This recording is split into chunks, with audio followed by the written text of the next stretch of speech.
Welcome back to the channel today, ladies and gentlemen. We have another episode of our head coach Road to GOAT series, our Dynasty, where we started off with Carousel State on our attempt to make Mike Walton go from a nobody into the greatest of all time and dethrone Nick Saban in that manner. So in our last one, we were able to get a win against FIU to move us to 4-7 and 3-4 in the conference. Or, ooh, they're not, are they? I thought they were in the conference. Yeah, they are in the conference. I was tripping there for a second, but we moved to 4-7, 3-4 in the conference. So next game we could break get to 500 in the conference with the win. Nothing else to cover this week, so let's move on to next week. Here's a weekly advanced summary. Nothing's really changed so far. We still have a chance to lose a couple players. Some of our higher rated overall players, at 78 overall. And Tylen Dunlap, the junior left in, is a Conference USA Player of the Week against FIU. Had a sack, 5 tackles, and 3 tackles for loss, and that is honestly very, very impressive. Big reason why we were able to actually get away with the victory. And this week we will be at Louisiana Tech, so we'll be on the road. They're also 3-4, so this is a fight for 500 in the conference, but they do have a better record at 5-6.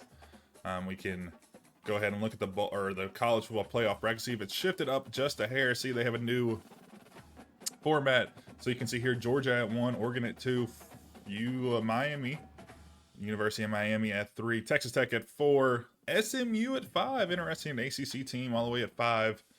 Number at 6 is Alabama. 7 is going to be Notre Dame, and then Oregon State, the Pac-12, Pac-2 team, will be slotted at 9. I missed 8, but Texas A&M is at 8.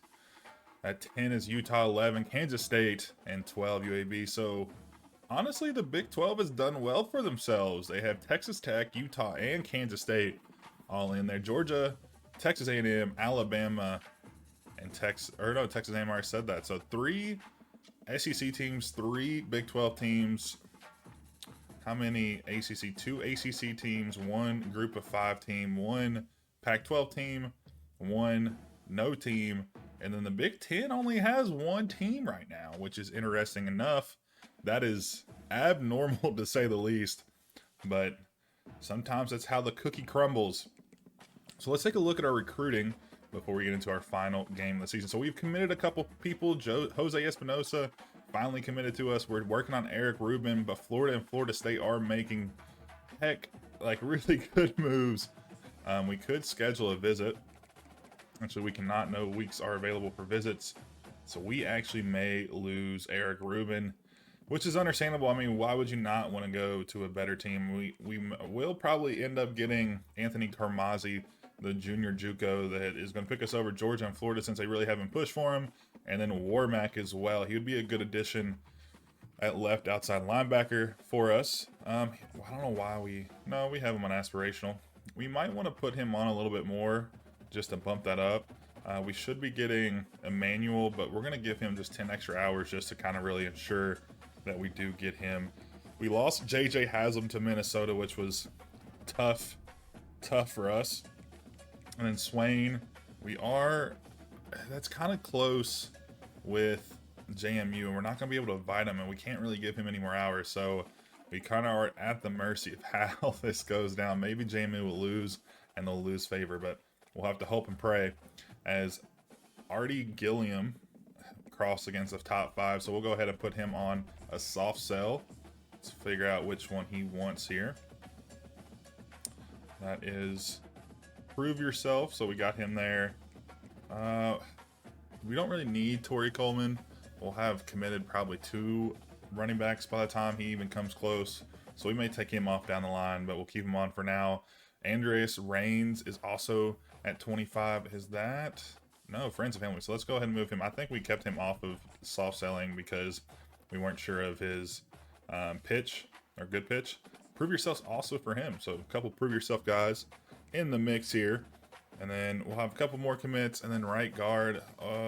We may need to commit this right guard. Let's actually just look here. Why are we guessing? We can always just look. So we might not get that guy. We don't really need anybody else. We do need another right guard. We're probably not going to end up getting our left guard, Eric Rubin. So let's go ahead and offer Russ Washington a scholarship. And we'll send the house on him. Let's take a look at the prospect list to see if there's anybody that has kind of fallen through the cracks for us that we can kind of pick up late into this one. The only people we don't have on our board is a right outside linebacker. He's a 1-star though. Nobody really piquing my interest here. Everybody we've kind of already committed that we really want, or that would be close. There are some 2-star guys that we could possibly pick up, but they're both quarterbacks. Oh, do we need a quarterback? We did lose not Kamarza, JJ Haslam. No, we do have Kashima. I guess we could try to pick up a 2-star athlete QB, but they're not. Why are they? Oh, because they're not committed.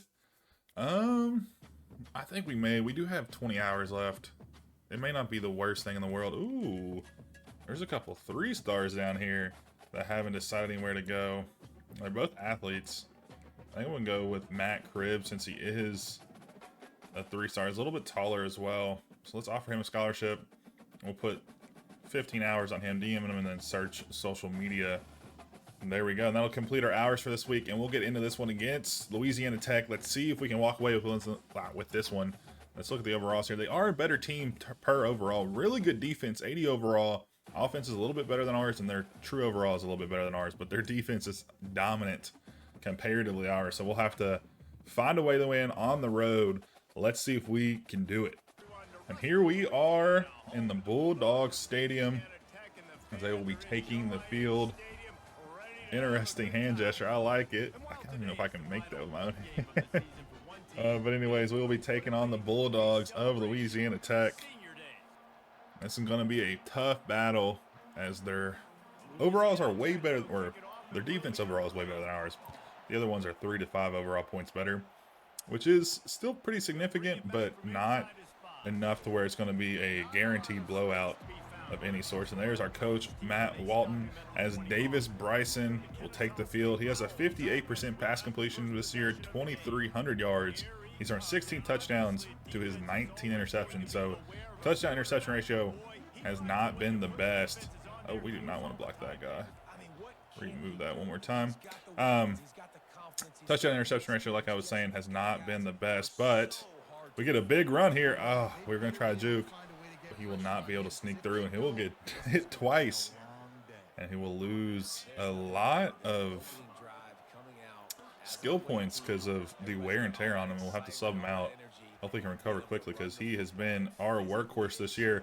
And Benefield is going to get 5 for us all the way down. And why am I playing? This is the first drive, though, so typically we always play the first drive. After this, I'll play just the moments.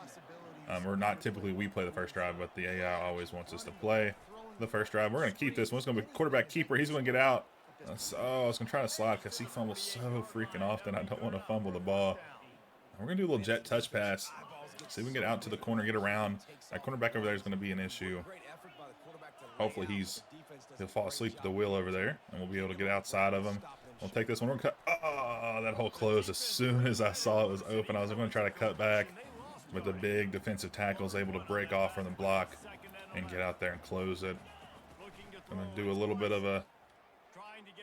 Oh my goodness, dude. We just can't get away. Their defense is definitely showing why they are rated at 80 overall. They're just getting around all over the field. We're going to go deep on this first one. Let's see if he can get up Kent. Oh, he's not able to do so. And we'll drop it. And we will turn it over on our first possession. 3 and out to start this game off. But he will absolutely boot it down the field.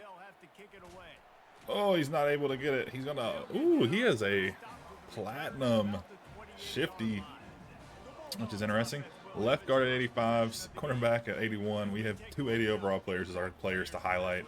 Let's go ahead and play options, change this to play key moments. I always continue to forget to do that.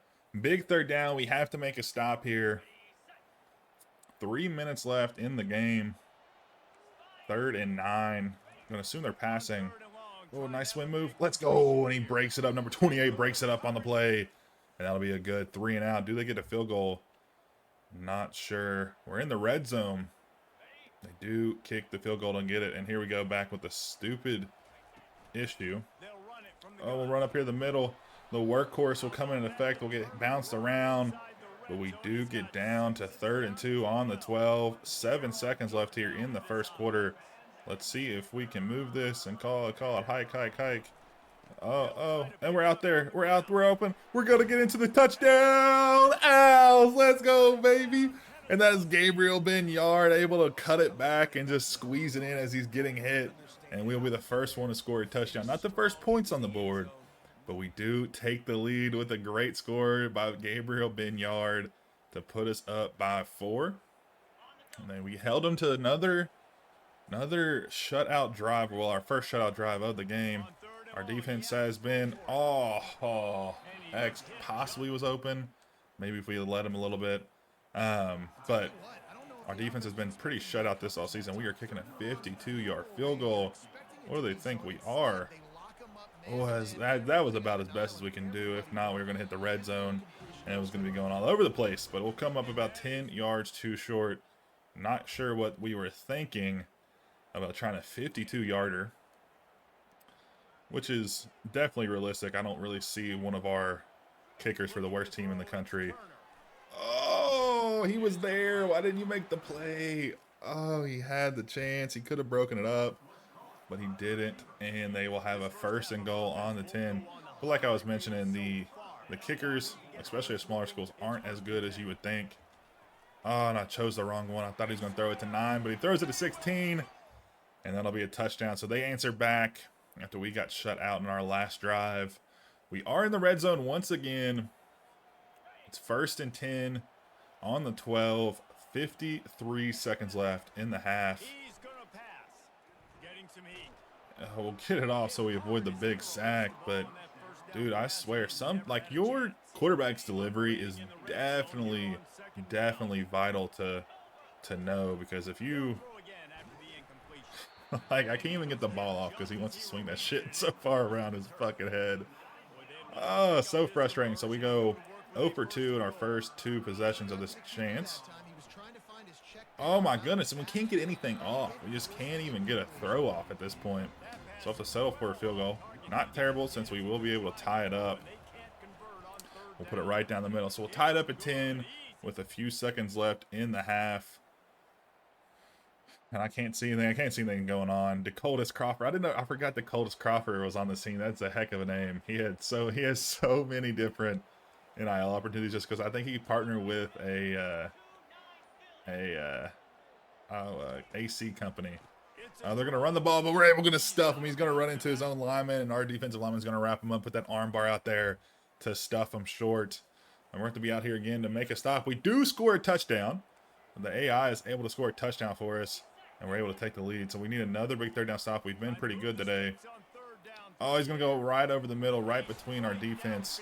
Literally, if there was anybody else, another 2 seconds, our defense would have been a completely different thing, and we would have been in the right spots. But hit him in the perfect motion right across the middle, and that is kind of the worst part about cover 3s. I think that was a cover 3. Was that cover 2 or Tampa 2? Oh, okay. All right. Oh, he runs back the other way. Do we get a stop? We do. 3rd and inches as we're going to cross over into the 4th quarter. So we'll have to take the lead by 7 points into the last quarter of the game. And we might have a chance to come away with the win on the road to get us to that 500 mark. And you can see here the top 25 ranks. And Jack State is 20th. They just jumped UAB. So possibly if they can keep on, they will have a chance to get into the playoffs as a conference champion. But that is still waiting to be seen. We predicted they were going to run. They didn't run, but he overthrows them out the back of the end zone. It'll be 4th and inches, and they're going to go for it. They're actually going to take a chance and go for it. Oh, they're going to try to run it down our throats. We're going to play bully ball. I'm expecting them to run right the middle. Oh, they don't go up the middle. They don't go the middle. Oh, we stuff them. Let's go. We stuff them a few yards short. The toss didn't work, and we held them scoreless. We're in the red zone once again. And we have another chance to take a 2-score lead here late in this one. And this could be the separation we need to get the victory here. And we're going to run out to the outside. And that is going to be a touchdown if he can. Oh, it is a touchdown. I didn't think he got in, but the refs are going to say he was in. And he'll pull the bow out. And that should seal the deal if our defense can continue to hold them. They've played so well so far today. And let's see if we can continue to do it. We're on our side of the 50. They're 4th and 10. They're going for it. They have to. They're down 2 touchdowns. We're going to play cover 2. We're going to call the pass out. Let's see.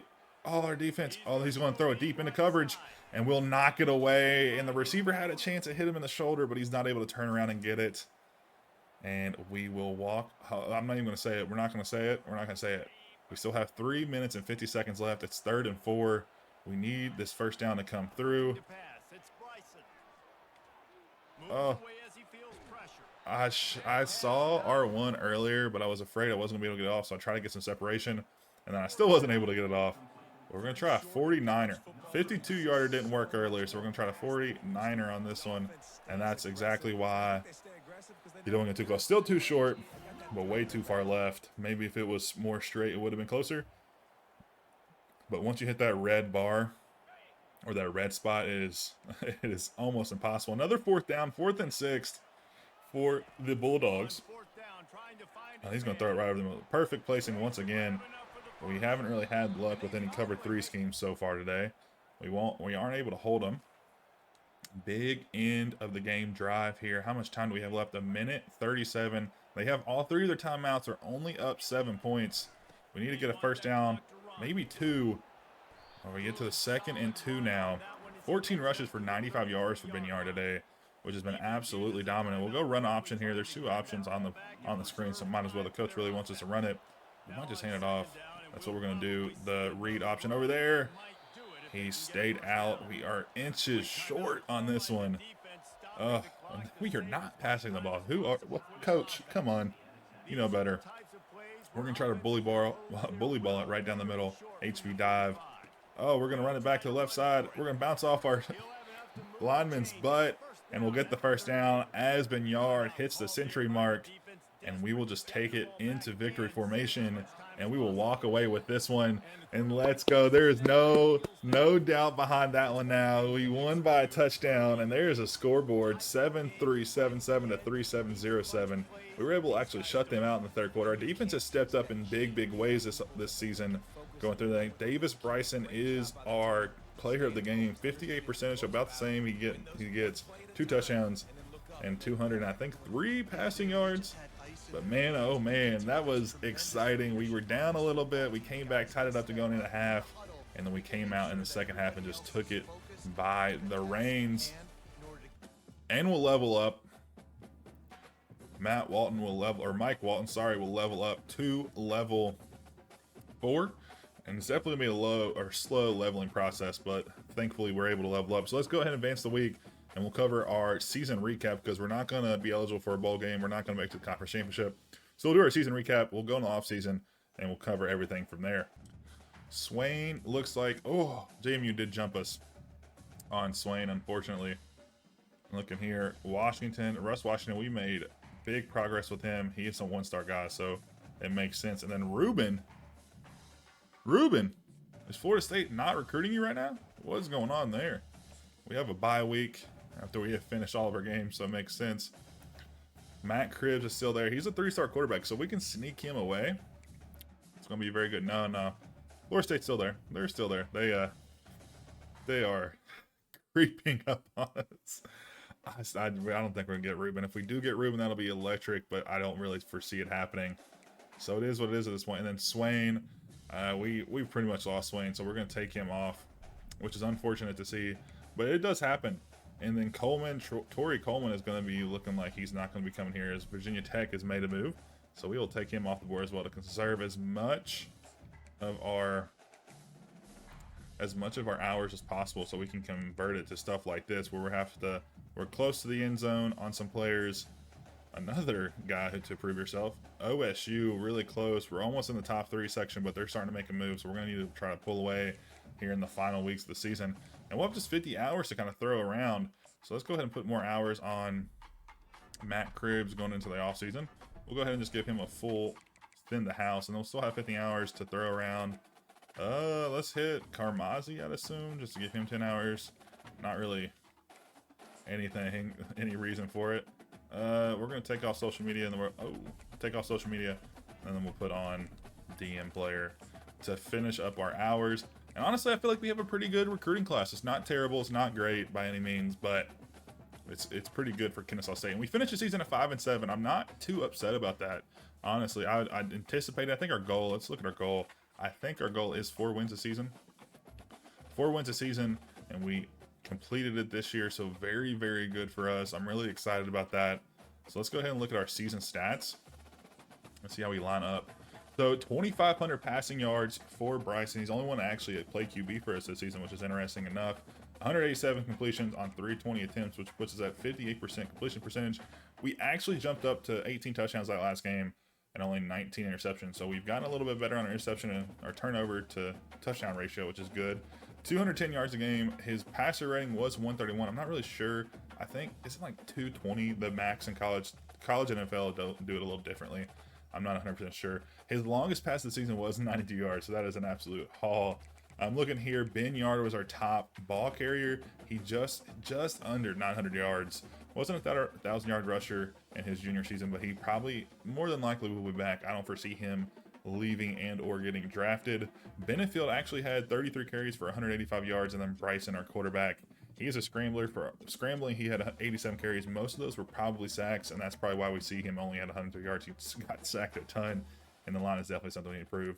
And then Ben Yard had 8 touchdowns, 3 touchdowns for Benefield. Bryson had 1, and then Finer actually had 1, probably on that jet sweep type of play, when he actually carried the ball 9 times and had 61 yards. So pretty good for him. And everybody else, we didn't really use that much, interestingly enough. Typically, I'll see a couple more guys, but it is what it is. And then Bryson had 3 fumbles this season. Ben Yard had 2. Broken tackles, 31 by Ben Yard. He's not a power back, so that's very impressive to see. 387 yards after contact, and his longest is going to be 51, which is the longest rush of the season. And then moving on here to receiving, and this one's really surprising. Typically, I have 9 to 10 guys. I think there's only 8 here. 1, 2, 3, 4, 5, 6, 7, yeah, 8. I'm surprised that there's not that many, but honestly, with how top heavy our team is, it's kind of not that surprising when you really look deep into it. But Bahonen is our best receiver pass catcher of the season. He had 45 receptions for 679 yards and 4 touchdowns. Finer had 42 receptions with 584 yards, but had way more touchdowns. He was our touchdown target, red zone target, with 7 tutties. And then we had Clark Kent, Superman right here, 40 catches for 584 yards. So he actually tied with Connor Finer for receptions, and he had 3 touchdowns. And then Christian Moss, we actually have one guy with 1 down there. Christian Moss had 3 touchdowns with 23 receptions, 407 yards. So he was really good. His average was really high, the highest on the team. Ben Yard had 30 receptions for 245. For being a receiving back, that's not great, not terrible by any means, but not the greatest. I would love to see him get more touchdowns and stuff like that. Preston Daniels had 4 receptions, and then the rest of them you can see here. Actually, Tykeem Wallace actually had a touchdown. His 1 reception for 2 yards was a touchdown. So that's very, very high efficiency he has going on there. Blocking, not really gonna go over this, but you can all take a look if you want to pause there.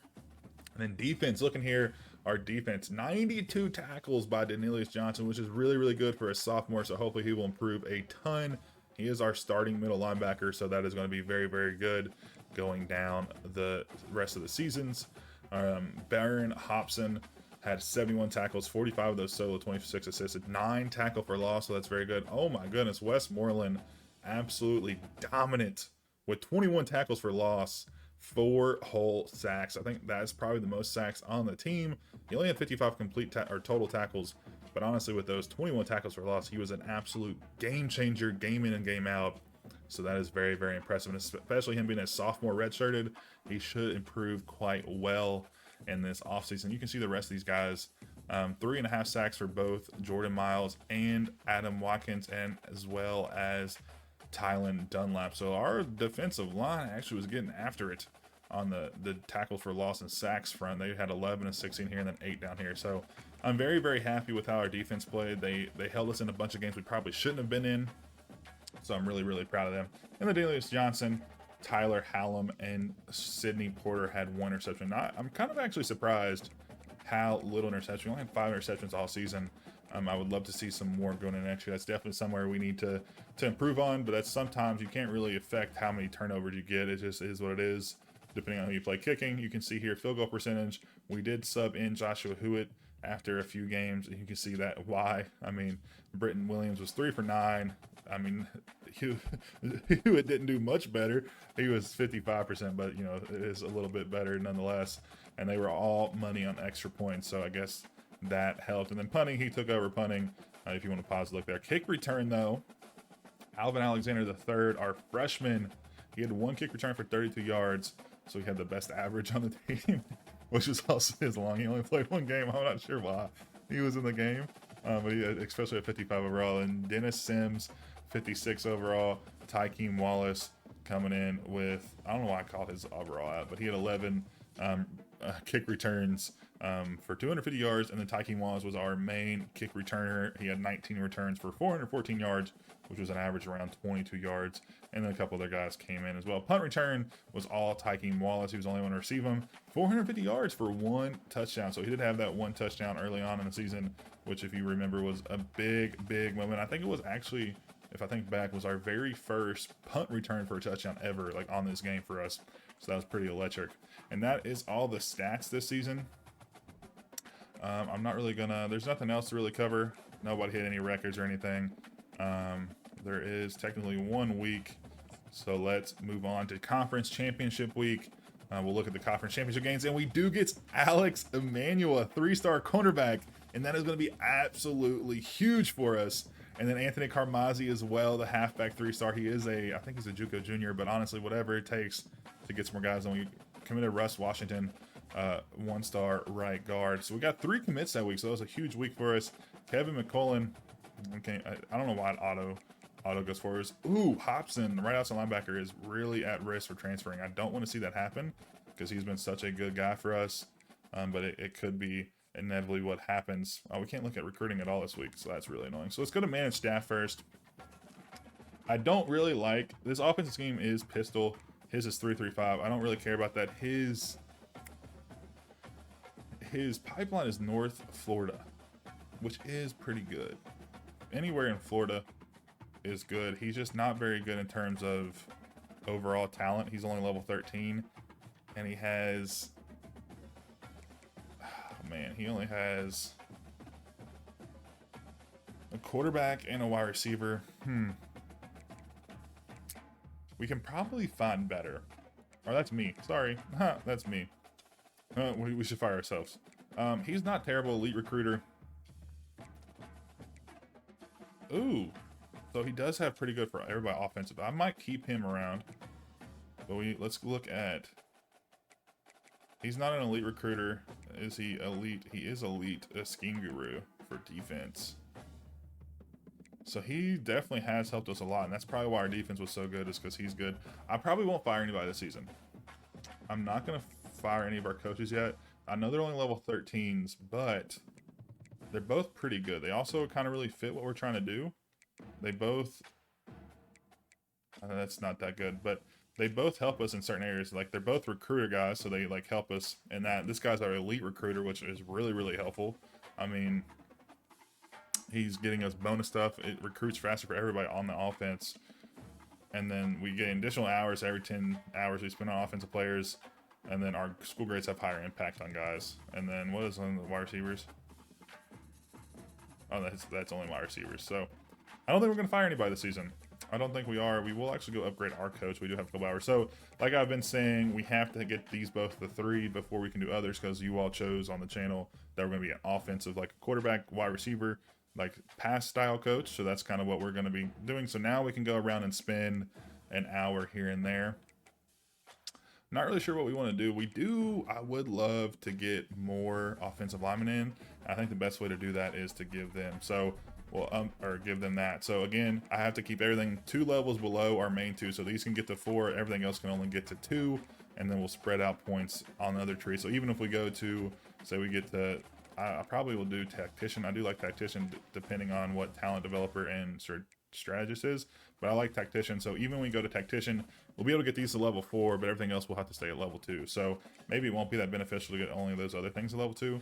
We'll have to see down the line. That's going to be years away probably, because I'm probably going to spend most of my points probably to level 10 in recruiter, especially to try to get to elite recruiter at some point. So all in all, TLDR, we're not signing any coaches. this point. Let's look at the college football playoff projection before conference championship. We can see here Jacksonville State is the G5 team that's getting in. A little change up on the ACC champ SMU, and now Syracuse is in, and Miami has fallen all the way to 11th. Whoa, that has been a big drop off there. And we do finally get our second Big 10 team in, Ohio State, and then Oregon State is at 2, Georgia at 1. Texas Tech moves up to 3. Kansas State stays in there. I think they lost their other Big 12 team. And then you have Notre Dame, Texas A&M, Bama, and a lot of them. So very interesting bracket. Let's look at the Heisman finalists, and then we'll look at the conference championship games, and then we'll simulate the week and see what happens. Xavier Thomas, a wide receiver at LSU, is actually number 1 right now. This is crazy. Carson Beck, Jalen Milano, Garrett Newsomeyer, who's also at LSU this year, and Preston Stone at SMU. That makes sense because he's actually led them to the number 4 spot. LSU, I'm interesting enough that they have 2 guys in the Heisman running and they're not ranked. So I don't know if the defense is just bad or what. Maybe they're just playing in a ton of shootouts. And then let's look at scores and schedules to look at the conference schedule this week. Conference USA Championship, so our championship is going to be Jacksonville State and then Western Conference. So Jacksonville State definitely does need to win this to have a chance to go to the college football playoff, to support, or not to support, to represent the G5. Miami versus Akron, probably not going to be a chance to go. UAB versus Charlotte, so this could be, if Jacksonville State loses, Charlotte does win, they could sneak in there late in the season. And who else? New Mexico State versus Nevada. Maybe it's Nevada if they win. So there's a lot on the line. 8-4 Nevada could go in over 9-3 Charlotte. 10-2 UAB isn't ranked, probably because they lost late into the season. And then Appalachia State and Louisiana. Not sure if they'll be able to make it. But if Jacksonville State doesn't win, there's going to be a lot of shuffling for the G5 team. We'll have to wait. But then you got Kansas State versus Texas Tech. So this will definitely determine that auto bid. They're so highly rated. Whoever wins this game will probably bump up into that spot. And then you have Texas A&M at Georgia. Again, could affect the auto bid system and see who gets one of those top 4 spots this season.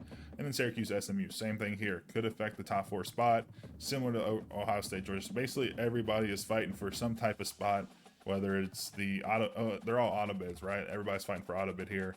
I think all 8 teams in the P4 conference championship games are going to win. So I don't think you have to worry about that. But we'll have to wait and see. Let's go ahead and simulate to see who wins, who's in, and who's out.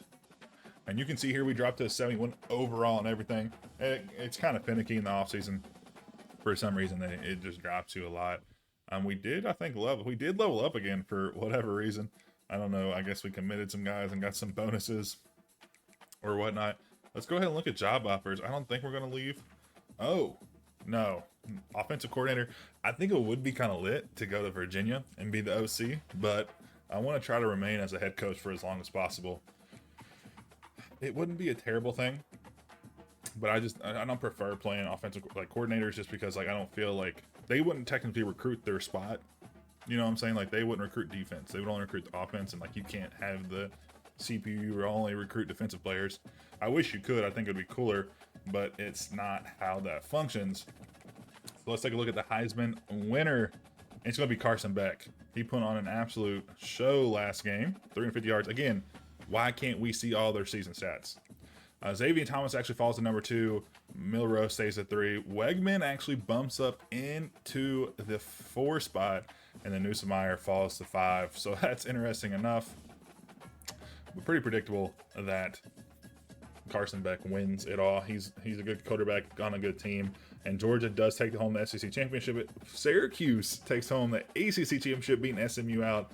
Texas Tech beats Kansas State to stay in the 3 spot, and then Oregon trumps Ohio State to stay there as well. So we do have a 4-loss team in Ohio, but that I wouldn't hurt them for playing a conference championship game. They would be 9-3 right now, which would be the same as Miami. Miami didn't even play, so can you really take them out? I don't personally think so. Some may disagree with that, but that's my thoughts on things. And then you have Alabama playing Jacksonville State. Alabama kind of has 2 cupcake teams. Syracuse probably not going to stand up with Alabama, and I don't think Jacksonville State will either, but there has been crazier things happen. I had Tulane win a championship in like one of my dynasties earlier in the week, and it's just no. And this season, of all things, wasn't even like down the line when they won it like 10 years later. SMU will be taking on Miami in the 8-9 game to play Georgia, Notre Dame, and Ohio State, which will be an insane game. It's at South Bend. That would be such an electric game to go to. Oh, that'd be great. They'll be facing Texas Tech in the next round. I honestly would think that either one of those teams could be Texas Tech, but again, crazier things had happened. And then Kyle Field will host Kansas State, a former Big 12 matchup, which was cool. That'd be cool. I think that'll be probably one of the cooler things to see if we get like an old conference like matchup going on, like Utah and like a Pac-12 team and stuff like that. Another Pac-12 team, I mean. I think it'll be pretty cool to see. But that is what it is. Let's go ahead and look at All-Americans and award winners, and then we'll try to simulate the season and see who wins. So here you can see all of these guys. Carson Beck wins the All-American for the quarterback position. I'm just going to try to go through these all pretty quick. I'm not going to spend too much time on it. I want to see if any of our guys got selected as All-Americans. I don't foresee it happening, especially nationally, but maybe in the conference we snuck one or two away. Yeah, Liberty's going to probably reign supreme. Oh, I can't even see. Typically it's highlighted, but you can't see the black on black. But we do have Bryce Dobson, the freshman, redshirted freshman that will be hopefully with us for 4 years. He won freshman wide receiver 2 accolades, so that's very good. So he'll get a boost to his development. Ethan Newman is going to be the left guard as a redshirt freshman, so he'll get a boost. Kalari Gordon as well at the right guard position. And then we have a couple defensive guys, both cornerbacks, Jericho Washington Jr. and Devin Ross are in the cornerback spots. And then Isaac Paul, the freaking, oh, do we have, that's tier 5. There's no way that's our tier 5. I think that's glitched. The free safety will clear it up as well on the freshman team. We do get Gabriel Benyard on the first team Conference USA honors. He will be our only, probably, I would assume our only, but maybe not. Yeah, he's our only first team conference player to make the list. Oh, is he going to be the only? No, Danelius Johnson at middle linebacker, so he'll get a boost as well. And then Joshua, and he's here from overuse probably. He'll be the punter on the second team. So we had pretty decent good results for going 5-7. I'm pretty proud of that. And let's go to award winners and just go down the list and see who won. Carson Beck won Player of the Year. Roger Jolly of Texas Tech won Coach of the Year. Second place was James Anderson from Jacksonville State, which makes sense. And then Tristan Stanley at Oregon came in at third. Carson Beck won Best Quarterback. Makes sense to me. Maurice Westmoreland out of UTEP. Our Westmorelands, I don't even know. Brother, who knows? There's like so many Westmorelands in this game. It's kind of crazy that they're not from like the same place or related whatsoever. So Maurice Westmoreland will be there. He'll be at UTEP. He'll be the UTEP player to get that. Best defensive back goes to Davison Igbenosum. I cannot pronounce that to save my life, but he is from Ohio State and he'll win the best defensive back. Taj Brooks from Texas Tech's best running back this season, who beat out, where is Ollie Gordon? Dang, a 10th? Interesting. He is platinum everything. Dude, that's just insane. That's such an insane, just physical, mental stuff. Xavier Thomas, best wide receiver, makes sense. He was in the Heisman running. Westmoreland won the Lamb Barley Award as well. Carson Beck won Unitas Golden Arm Award, which is the best senior quarterback. Best defensive end went to Westmoreland. So basically, whoever wins the best defensive player, if you're the best defensive player, defensive end, you're going to win all 3 awards more or less. Best interior lineman went to Tate Ravlich. He seems to win that a lot. Oscar Delp won the best tight end award, which is very good for him. Leonard Goodman and Patrick Goering are going to be your offensive and defensive coordinator who won the Broyles Award. Typically, if you win the Coach of the Year award, your offensive coordinator is going to have a really good shot of winning the Broyles Award. And then best linebacker goes to Michael Williams. And they also had Smale Mondon Jr. I screwed that pronunciation up. But two Georgia guys up there at the best linebackers in the nation. And then you have Parker Brailsford as best center and Jared Wilson, Georgia. Georgia's had a really good team this year. Obviously, they're number 1 overall. Makes sense. Luke Groza goes to Graham Nicholson. And then best punter goes to Brett Thorson. So Bama's offense, defense, special teams, whatever it was really good. And then our last one, best returner, was Brashard Smith from SMU. So pretty good way to round that out. Very, very good for all those guys. And that is going to be that. We'll go ahead and I guess we can look at the top 25. We'll just scroll through the top 25. We know the top 11 or so. NC State falls right outside the top 12. So does South Carolina. So they both just narrowly miss the college football playoff. Utah as well. Jacksonville State will get up and get that position from the G5 auto bid. Stanford, Colorado, Oregon State, Ole Miss, and Charlotte around the top 20. Then North Texas, Nevada, Wake Forest, Arizona, Tulane will be your top 25. Let's actually look at the conference games. I didn't look at that yet. I looked at that last weekend. I kind of got confused. Go up one. Conference USA, Jacksonville State won, obviously. And dominant. Oh, that's 16. It looks like one. Pretty convincing fashion. Texas Tech dropped 55. That was a absolute barn burner, as typical is for the Big 12. So that was a very close game. Only lost by 2 points. And then Miami beat Akron by doubling up 24-12. And then Louisiana Lafayette beat App State by 5. Charlotte beat UAB by 2 touchdowns and a field goal. And then you have New Mexico, who lost to Nevada. Texas A&M lost to Georgia only by 1, so that was an extremely close game. Syracuse dominated SMU, just blew them out. Ohio State lost by 2 to Oregon. So very, very close games all the way through, except for maybe 2 or 3. Those would have been cool to watch if we could have watched them. Looking at early National Signing Day. We did lose Ruben to FSU. That stinks a lot, actually. So, oh, shoot. We're going to lose Warmack, too, aren't we? Frick. That's really going to suck. So let's change this aspirational to hard sell. We can't change it to hard sell. What the well, we don't have any hours. Why did it let us take that off? So we're going to lose what? What? Oh my god. We're going to lose Warmack because of that. Hopefully it doesn't affect anything. What is that? Like, oh dude, did y'all not test this game? Anywho, let's go ahead and simulate the next week and we'll recap the first week of the games. Still have a couple risks for transfers. Hopefully they don't leave us. I would be very, very sad. Let's look at our job offers first. Maybe we can get a head coaching position somewhere. Ooh, we do at Memphis. Uh-oh. Uh-oh. Uh-oh. So we have 3 offers. So Memphis, South Alabama, Charlotte, and Jacksonville State. We're probably not going to go either of those 3 schools. I don't typically leave a school in the first year, but we are trying to progress as fast as possible through this to get to a good school so we can keep winning games and national championships and compete with Nick Saban as the greatest coach of all time. You know what? We're at 42-ish minutes on this video already. We'll call it quits here. We'll recap the rest of the offseason next episode. But I'm going to leave you all with this question. Should we leave Kennesaw State for Memphis? Again, remember our goal is to become the greatest coach of all time. If this was like a regular rebuild, obviously we'd be staying at Kennesaw State. But it's not a regular rebuild. We're trying to make the coach become the greatest of all time. He's going to be the GOAT. He's going to have his trophy everywhere, right? So that's what we're trying to do. So I think we should. But since I want to involve you all as much as possible, I'll leave this here for you all, and then I'll put a poll on the page. You all can vote there if you're watching this. Put it down in the comments. That could also count. I'll look at all of them.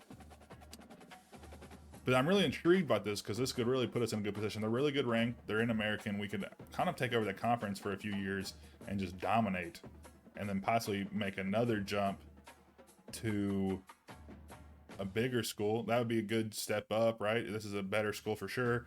And it would step up to you know, maybe a small SEC school, make them into the giant, or maybe we step up to something like an Oregon because they have a couple bad down years or something. So I'm going to end the video here. You let me know what you all think, and I'll let you all choose. If y'all want us to stay at Kennesaw State, that's fine. But at some point we need to leave, and I feel like this might be our best opportunity so far. So let me know what y'all think. I appreciate y'all being here. If you wouldn't mind dropping a like and a subscription, if you aren't subscribed, double check. You may be watching our videos. You may just not be subscribed. You just go ahead and double check. Just only takes a few seconds, and also free to you all.